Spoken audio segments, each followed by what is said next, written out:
Hola, buen día. Mi nombre es Cecilia Hernández Cortés. Pertenezco a la Universidad Virtual del Estado de Guanajuato. El número de matrícula es el 2101-5443.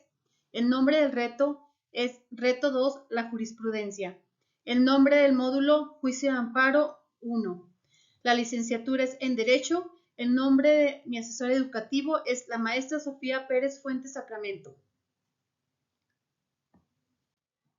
A continuación, se nos solicitan algunas de las preguntas para este reto.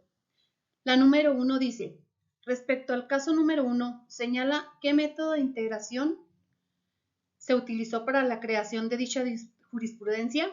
Podría ser reiteración, contradicción de criterios o precedentes obligatorios.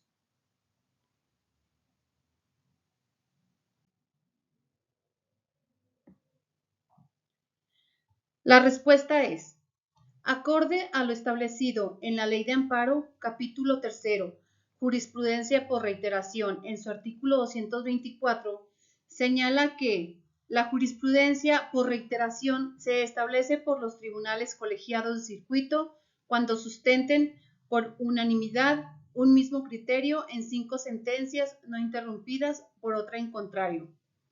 Por lo que en este caso número 1, el método de integración que se utilizó para crear esta jurisprudencia fue por reiteración. Tomada de la Ley de Amparo reglamentaria de los artículos 107 de la Constitución Política de los Estados Unidos Mexicanos 2021. La siguiente pregunta dice así, respecto al caso número 2, identifica cuáles son los razonamientos para que la jurisprudencia primera, diagonal J 93, diagonal 2013, fuera sustituida por la jurisprudencia primera, diagonal J 78, diagonal 2018, emitida por la primera sala de la Suprema Corte de la Justicia de la Nación.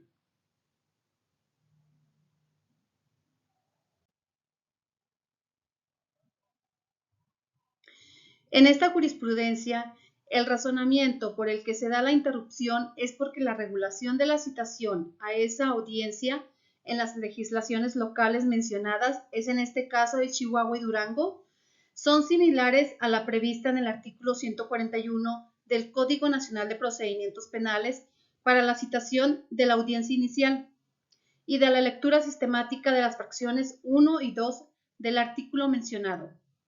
Se advierte que la citación de la persona investigada a la audiencia inicial en la que habrá de formularse imputación en su contra por sí sola no es un acto que afecte su libertad personal al tratarse de una simple comunicación del juez, a petición del Ministerio Público, en el sentido de que se requiere su presencia para el desarrollo de una audiencia en la que formalizará la investigación que se sigue en su contra y se formulará la imputación respectiva. Audiencia en la que podrá o no ser vinculado a proceso y, en su caso, sometido a una medida cautelar. No obsta a lo anterior el hecho de que, conforme a la fracción 2 del precepto citado, en caso de no comparecer injustificadamente, pueda ordenarse su comparecencia forzosa, pues ello es un acto futuro de realización incierta, al estar condicionado a que el citado no asista sin justificación y el representante social solicite que se ordene su comparecencia mediante la fuerza pública, por lo que ese acto de comunicación, como tal, no incide en la libertad personal del citado.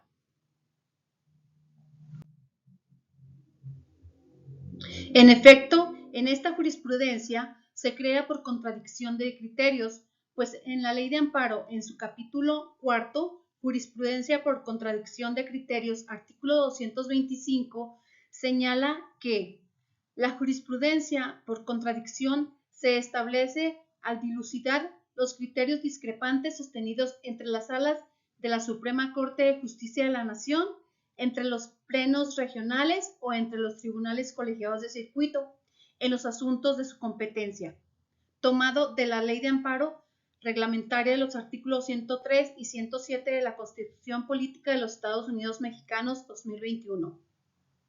Asimismo, en la ley antes mencionada, en su capítulo 5, Interrupción de la jurisprudencia, en su artículo 228, estipula que los tribunales no estarán obligados a seguir sus propias jurisprudencias. Sin embargo, para que puedan apartarse de ellas, deberán proporcionar argumentos suficientes que justifiquen el cambio de criterio.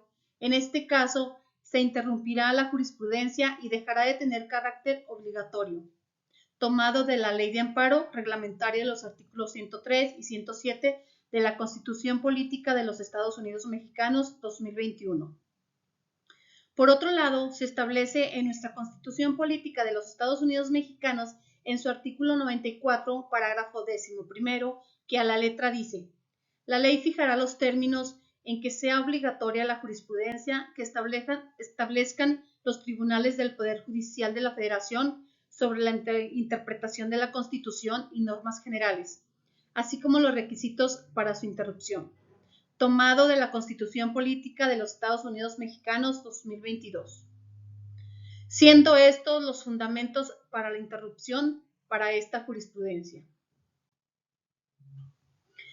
La siguiente pregunta dice así: respecto a los casos 1, 2 y 3, indica en qué época del Semanario Judicial de la Federación fueron publicadas las jurisprudencias. En el caso número 1, que corresponde a la tesis primero A, diagonal J, 102, diagonal 2011, corresponde a la novena época. En el caso 2, que corresponde a la tesis primera, diagonal J, 78, diagonal 2018, corresponde a la décima época. Finalmente, en el caso 3, corresponde a la tesis P, diagonal J, 145, diagonal 2000, a la novena época. La cuarta pregunta dice así: en el caso número 3, señala para qué autoridades es obligatoria la aplicación de dicha jurisprudencia.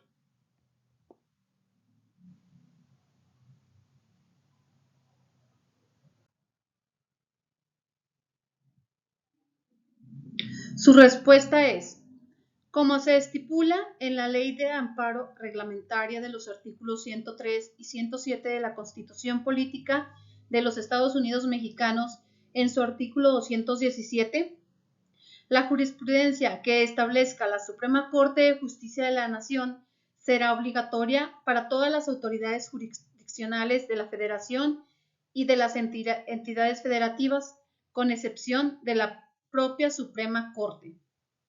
Esto tomado de la Ley de Amparo.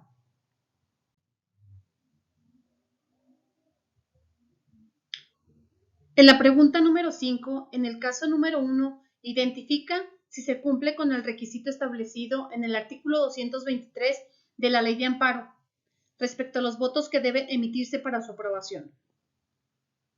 Analizando la jurisprudencia del caso 1, observamos que sí cumple con el requisito que se establece en el artículo mencionado previamente, ya que al emitirse los votos de cada una de facultad de atracción, se expresa la cantidad que se obtuvieron.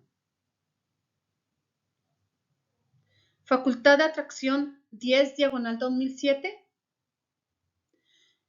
se dio por unanimidad de 4 votos. Facultad de atracción 78, diagonal 2010, unanimidad de 4 votos. Facultad de atracción 120, diagonal 2010, unanimidad de 4 votos. Facultad de atracción 168, diagonal 2010, unanimidad de 4 votos. Facultad de atracción 13, diagonal 2011, 5 votos.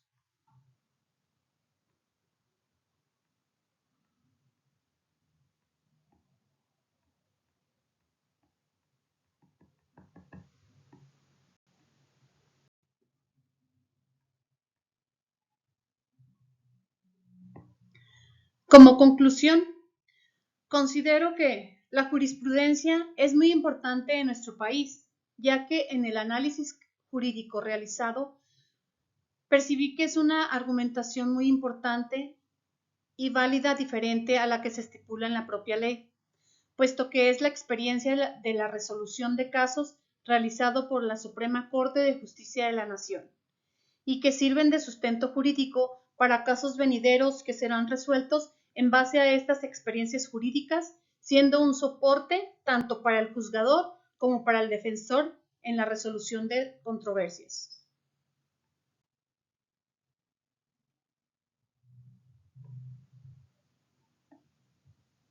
He aquí las referencias y muchas gracias por su atención.